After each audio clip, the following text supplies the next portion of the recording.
સુરેન્દ્રનગર જિલ્લામાં વડાપ્રધાને મહાસભા યોજી.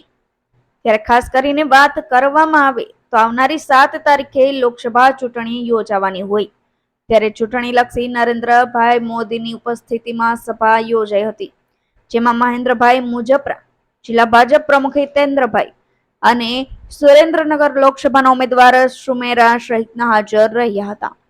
ત્યારે વડાપ્રધાન નરેન્દ્રભાઈ મોદીએ કોંગ્રેસ ઉપર શાબ્દિક પ્રહારો કર્યા હતા, તેમજ નવા યુવા મતદારોને 2012નું ગૂગલ ગુરુમાં સર્ચ કરવા પણ જણાવ્યું હતું, તેમજ મુસ્લિમ સમાજના લોકોને અનામતનો લાભ મળે તેવી પણ વાત કરી હતી.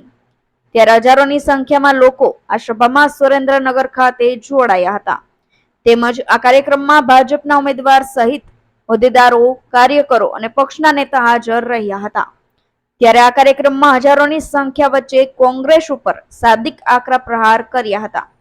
ત્યારે આવી કાળઝાળ ગરમી વચ્ચે લોકો સભામાં ઉપસ્થિત રહ્યા હતા. કલ્પેશ વાઢેરનો report, Gujarat national TV news, Surendranagar.